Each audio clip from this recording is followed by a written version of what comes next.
ఈ తెలంగాణ రాష్ట్రానికి ముఖ్యమంత్రి అవ్వాలని మనసు నిండుగా ఆదరించి ఆహ్వానించి మీ భుజాల మీద మోసిండ్రు కాబట్టి ఈరోజు ఈ వేదిక మీద ఉన్న పెద్దలందరూ నాతో సహా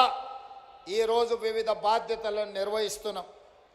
మరి వివిధ బాధ్యతలను నిర్వహిస్తున్న మేము మీ ఆశీర్వాదంతో అవకాశం వస్తే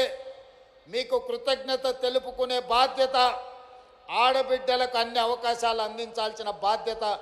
ఈరోజు మా పార్టీ మీద మా ప్రభుత్వం మీద ఉన్నది. అందుకే ఆనాడు 2014 నుంచి 2019 వరకు ఆనాటి ముఖ్యమంత్రి చంద్రశేఖరరావు గారు మంత్రివర్గంలో ఒక్క ఆడబిడ్డ కూడా మంత్రిగా లేకపోయినా 5 సంవత్సరాలు మౌనంగా ఉన్న ఆడబిడ్డలు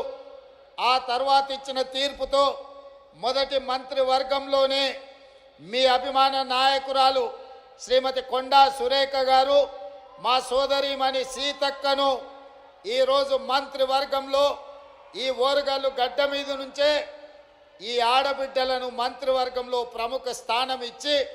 ఈనాటి ఈ సభా నాయకత్వాన్ని కూడా ఆ ఆడబిడ్డల చేతుల్లోనే పెట్టడం జరిగింది. ఇదే కాదు, వరంగల్ పార్లమెంటు నుంచి కూడా డాక్టర్ కడియం కావ్యను ఈరోజు పార్లమెంటు సభ్యురాలుగా ఈ తెలంగాణ రాష్ట్రం నుంచి పార్లమెంటులో గలం విప్పుతుందంటే ఒక ఆడబిడ్డ ఈరోజు వరంగల్ ప్రాంతం నుంచి పార్లమెంటుకు ప్రాతినిధ్యం వహిస్తుంది. అదే కాదు, పాలకుర్తిలో మీకు తెలుసు, ఒక రాక్షసుడు అక్కడ రాజ్యమేలుతుంటే మీ సోదరిమణి యశస్విని రెడ్డి ఆ రాక్షసుని